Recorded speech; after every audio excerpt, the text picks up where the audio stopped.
الحمد لله نحمده ونستعينه ونستغفره ونؤمن به ونتوكل عليه ونعوذ بالله من شرور أنفسنا ومن سيئات أعمالنا من يهده الله فلا مضل له ومن يضلله فلا هادي له ونشهد أن لا إله إلا الله ونشهد أن سيدنا ومولانا محمدا عبده ورسوله أما بعد فقد قال الله سبحانه وتعالى في كلامه القديم وفي القرآن المجيد: أعوذ بالله من الشيطان الرجيم، بسم الله الرحمن الرحيم.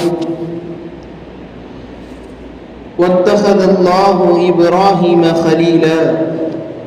صدق الله العظيم. وقال رسول الله صلى الله عليه وسلم في حديثه الشريف: من له ساعة ولم يضحي فلا يقربن مصلانا. صدق رسوله النبي الكريم. أوصيكم ونفسي أولا بتقوى الله. எல்லா புகழும் எல்லாம் அல்ல அல்லாஹ் ஒருவனுக்கே உரித்தாகட்டுமாக. ஸலாத்தும் ஸலாமும் ஈருலகநாதர் சன்மார்க்க போதகர் நமது உயிரினும் மேலான கண்மணி நாயகம் முஹம்மது ரசூலுல்லாஹ் ஸல்லல்லாஹு அலைஹி வஸல்லம் அன்னவர்களின் மீதும் அனலாரின் உத்தம சத்திய சஹாபாக்கள், தாபிஈன்கள், தபஅ தாபீன்கள், வலிமார்கள், சுஹதாக்கள், இங்கு வீற்றிருக்கும் நம் அனைவரின் மீதும் என்றென்றும் நின்று நிலவட்டுமாக. ஆமீன்.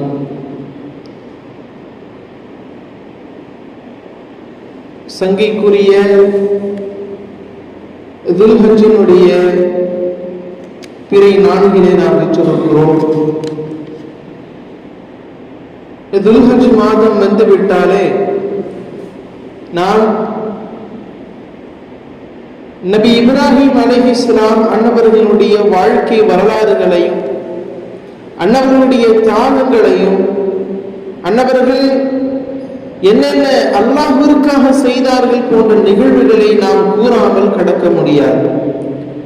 காரணம், இப்ராஹிம் அலைஹிஸ்ஸலாம் அன்னவர்கள் அல்லாஹ்விடத்தில் மிக உயர்ந்த நற்பெயரை பெற்றவர்களாகவும், அல்லாஹ் ஒரு விஷயத்தை கூறினால் அதை செயல்படுத்த வேண்டும் என்றால் சற்றும் தாமதமின்றி அதனை சொன்ன மாத்திரத்திலே செய்யக்கூடிய மிகச்சிறந்த முத்தகையான சாலிஹான நபியாக நபி இப்ராஹிம் அலைஹிஸ்ஸலாம் அன்னவர்கள் திகழ்ந்தார்கள். அல்லாஹு ஜல்ல ஷஅனுஹு தஆலா இப்படிப்பட்ட நபி இப்ராஹிம் அலைஹிஸ்ஸலாம் அன்னவர்களை பற்றி அவன் அருள்மறையில் கூறுகிற போது இப்படி கூறுகிறான்: வத்தஹதல்லாஹு இப்ராஹீம கலீலா. இப்ராஹிம் நபி அலைஹிஸ்ஸலாம் அன்னவர்களை அல்லாஹ் கலீலாக, நண்பனாக ஏற்றுக்கொண்டான், நண்பனாக எடுத்துக்கொண்டான் என்று அருள்மறையிலே பதிவு செய்கிறான். ஒருவருக்கு நண்பனாக வேண்டும் என்றால் ஒன்று, அவர் கஷ்ட காலத்தில் அவர் உதவி செய்திருக்க வேண்டும், சிறு வயதிலிருந்தே அவரோடு ஒட்டி வாழ்ந்திருக்க வேண்டும், எல்லா நிலைகளிலும் அவருடன் ஒன்று சேர்ந்து இருக்க வேண்டும்.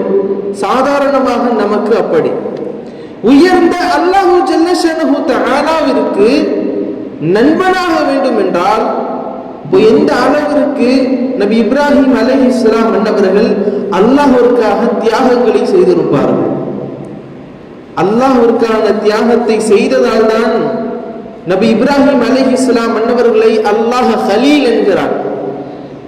நபி இப்ராஹிம் அலைஹிஸ்ஸலாம் அன்னவர்கள் கலீலுல்லாஹ், அல்லாஹ்வின் உற்ற தோழன். நபி இப்ராஹிம் அலைஹிஸ்ஸலாம் அன்னவர்களுடைய தியாகங்களை நாம் நினைக்கிற போது 1000 செய்திகள் நமக்கு உண்டு. ஒரு சில செய்திகளை நம்முடைய கவனத்திற்கு. நபி இப்ராஹிம் அலைஹிஸ்ஸலாம் என்பவர்கள் அவர்கள் பிறக்கிற போதே சோதனையில் பிறக்கிறார்கள்.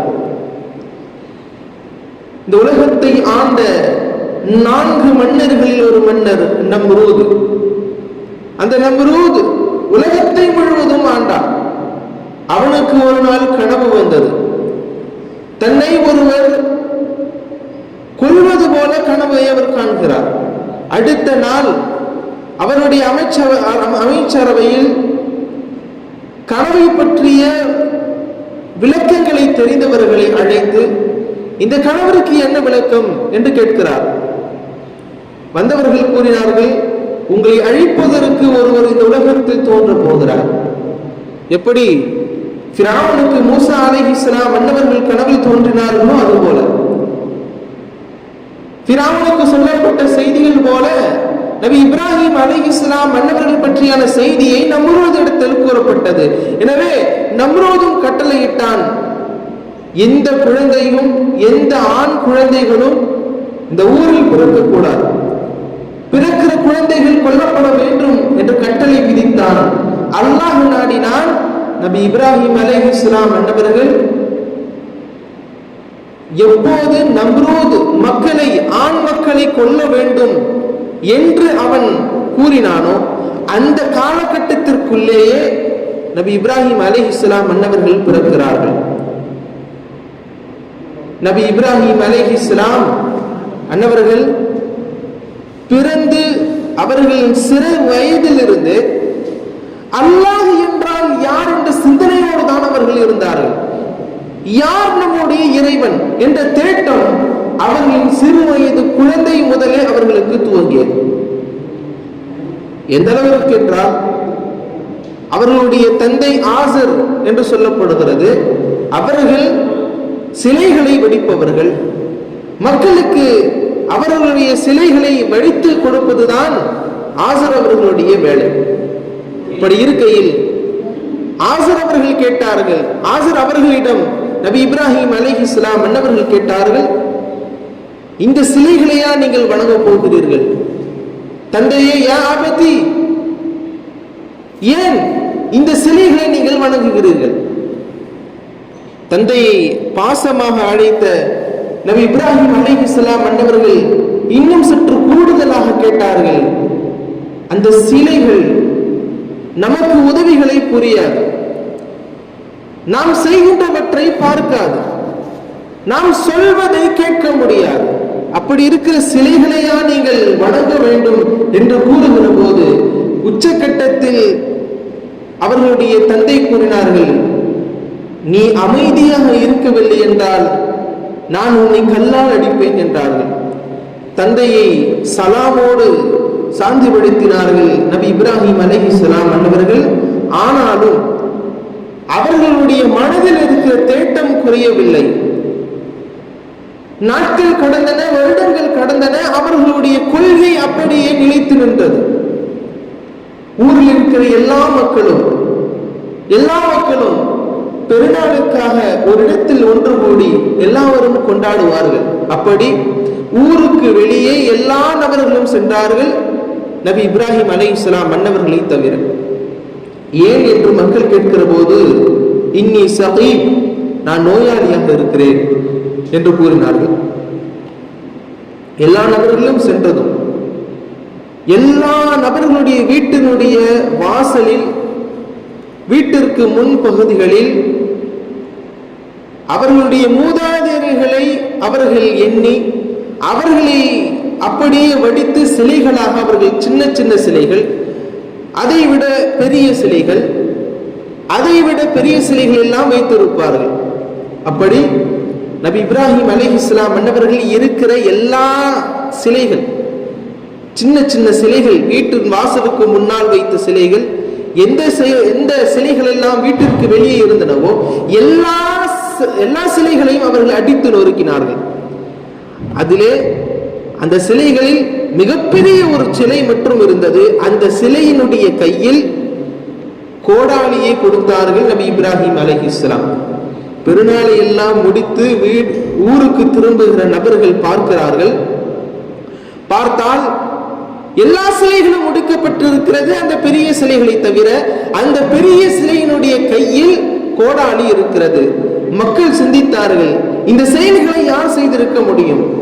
ஒருவர் சொன்னார், இதை நிச்சயம் அவர்தான் செய்திருக்க வேண்டும், அந்த இளைஞர் தான் செய்திருக்க வேண்டும். அவர் இப்ராஹிம் அலைஹிஸ்ஸலாம் மன்னவர்கள். அழைத்தார்கள். இப்ராஹிம் அலைஹிஸ்ஸலாம் மன்னவர்களை கேட்டார்கள், ஏன் இந்த சிலைகளை உடைத்தீர்கள்? இப்ராஹிம் அலைஹிஸ்ஸலாம் மன்னவர்கள் மக்களுக்கு புரிய வைக்குமாறு இப்படி கூறுகிறார்கள், நான் உடைக்கவில்லை, இதோ இந்த மிகப்பெரிய சிலை ஒன்று இருக்கிறது, இதனுடைய கையில் தான் கோடாலி இருக்கிறது, இதுதான் எல்லா சிலைகளையும் உடைத்திருக்கும். மக்கள் கேட்டார்கள், அது ஒரு சிலை, அந்த சிலை எப்படி உடைத்திருக்க முடியும்? அந்த சிலையானது ஒண்ணுமே செய்ய முடியாது என்று மக்களுடைய வாயால் அந்த சிலைகளை பற்றிய செய்திகளை கொண்டு வருகிற சமயத்தில் இப்ராஹிம் அலைஹிஸ்ஸலாம் மன்னவர்கள் உணர்த்துகிறார்கள் மக்களிடத்தில், அப்போ எந்த செயல்களையும் செய்ய முடியாத, எந்த நீங்கள் சொல்லுகிற சொற்களை கேட்க முடியாத, நீங்கள் செய்கின்றவற்றை பார்க்க முடியாத இந்த சிலைகளை ஏன் வணங்குகிறீர்கள் என்று கேட்டதும் மக்கள் அவர்களுடைய நம்பிக்கையில் மென்மேலும் உறுதியாக இருந்தார்கள். எனவே இந்த நபரை நாம் மன்னரிடத்தில் ஒப்படைக்க வேண்டும் என்று நம்ரூதிடத்தில் அழைத்துச் செல்கிறார்கள். நம்ரூதிடத்தில் அழைத்து சென்றும் நம்ரூது எப்படி ஃபிரௌன் மிக கொடுமையான ஒரு அரசனோ அதே போல நம்ரூதும் மிக கொடுமையான அரசன். அந்த கொடுமையான அரசனுக்கு முன்னால் நிறுத்தி வைக்கப்படுகிறார்கள். நபி இப்ராஹிம் அலைஹிஸ்ஸலாம் கேட்டார்கள். நம்ரூது கேட்டான், ஏன் இதை நீ செய்தாய் என்று மிக பெரும் ஒரு வாதம் இப்ராஹிம் அலைஹிஸ்ஸலாம் மன்னவர்களுக்கும் நம்ரூதுக்கும் மத்தியில் சென்றது. அதில் ஒரு விவாதமாய் இப்படி ஒரு செய்தி, ரப்பி அல்லாஹு, என்னுடைய ரப்பு அல்லாஹ், யுஹ்யி வ யுமீத். இப்ராஹிம் அலைஹிஸ்ஸலாம் மன்னர்கள் சொன்னார்கள், என்னுடைய ரப்பு அல்லாஹ், அந்த அல்லாஹ் மரணிக்கவும் செய்வான், உயிர்ப்பிக்கவும் செய்வான்.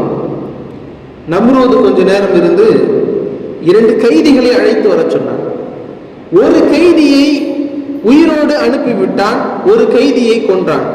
சொன்னான் இப்ராஹிம் அலைஹிஸ்ஸலாம் மன்னவர்களிடத்தில், பார்த்தாயா, நானும் ஒருவனை உயிரோடு விட்டேன், ஒருவனை கொலையும் செய்தேன், அப்போ நான் ரப்பு என்று அவர்களிடத்தில் சொல்லுகிற போது சற்றும் யோசிக்காமல் இப்ராஹிம் அலைஹிஸ்ஸலாம் மன்னவர்கள் சொன்னார்கள், என்னுடைய இறைவன் கிழக்கிலிருந்து சூரியனை உதிக்க செய்கிறான், நீ மேற்கிலிருந்து உதிக்க செய், நீ என் ரப்பு என்று ஒத்துக்கொள்கிறேன் என்று சொல்லுகிற போது அபுஹிதல்லதி கஃபர், யாரெல்லாம் அல்லாஹ்வை நிராகரித்து சிலைகளை வணங்கினார்களோ அவர்கள் அனைவருக்கும் வாய் அடைக்கப்பட்டது என்று அல்குர்ஆன் கூறுகிறது.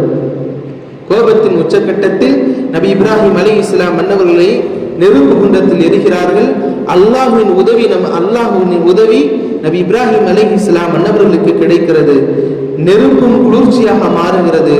அந்த நெருப்பிலேயே 40 நாட்கள் இருந்தார்கள் என்பதாகவும் கூறுகிறது. அதைவிட கூடுதலான நாட்களும் அங்கே இருந்தார்கள், அங்கே தொழுதார்கள், அங்கே இறைவனை துதித்தார்கள் என்பதெல்லாம் வரலாற்று நிகழ்ச்சிகளில் பதிவு செய்யப்படுகிறது. அருமைக்குரியவர்களே, நபி இப்ராஹிம் அலைஹிஸ்ஸலாம் மன்னவர்கள் செய்த தியாகங்களினுடைய அடிப்படையில் முதல் தியாகம் அவர்களுடைய சொந்த ஊரில் எங்கே வளர்ந்தார்களோ அந்த ஊரில் இருந்து அவர்கள் நெருப்பு குண்டத்தில் வீசப்பட்டார்கள். அந்த வீசப்பட்டுகிற போதும் நபி வானவர் ஜிப்ரீல் அலைஹிஸ்ஸலாம் மன்னவர்கள் இப்ராஹிம் அலைஹிஸ்ஸலாம் மன்னவர்களிடத்தில் கேட்டார்கள், உங்களுக்கு நான் உதவி செய்யட்டுமா? எங்கே? கடுமையான அந்த நெருப்பு குண்டம் வீசி எறிவதற்கு முன்னாலேயே கரிந்துவிடும் அளவிற்கு அவ்வளவு அனல்கள் அங்கே. அப்படி இருக்கிற சமயத்தில் இப்ராஹிம் அலைஹிஸ்ஸலாம் மன்னவர்கள் சொன்னார்கள், அம்மா மின்க, இது உங்களிடத்திலிருந்து உதவியா? ஃபலா, எனக்கு தேவையில்லை. வஅம்மா இலல்லாஹி, அல்லாஹ்விடத்திலிருந்து இருக்குமானால் ஃபலா, நான் கட்டாயம் அதனை ஒற்றுக்கொள்கிறேன்.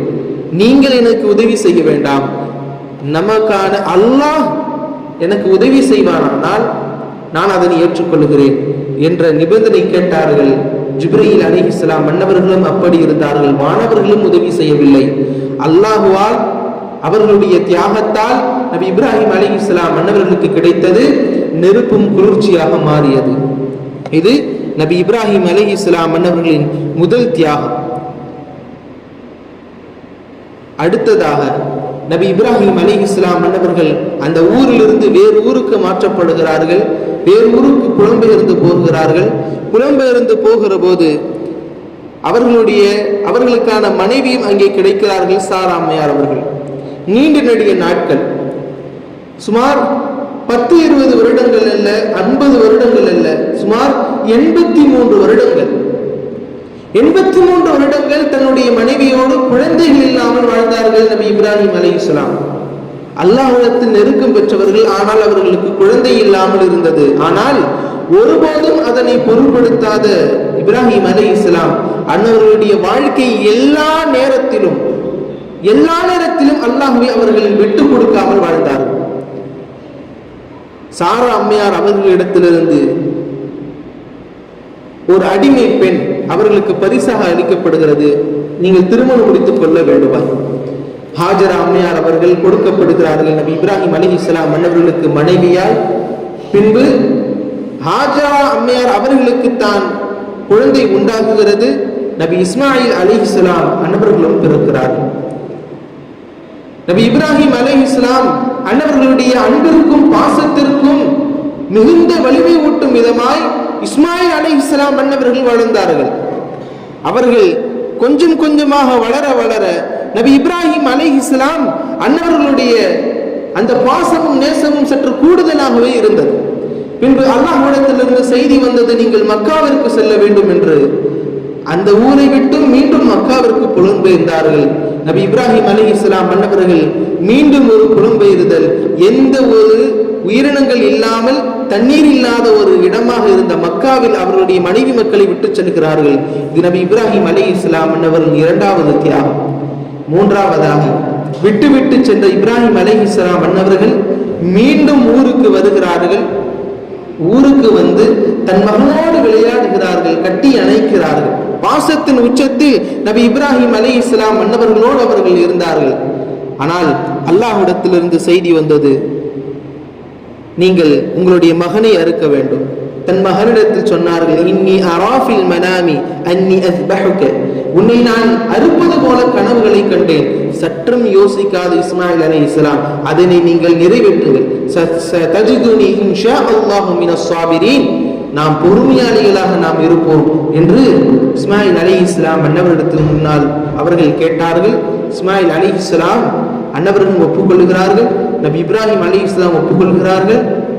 அவர்களுடைய தாயாரும் ஒப்புக்கொள்கிறார்கள்.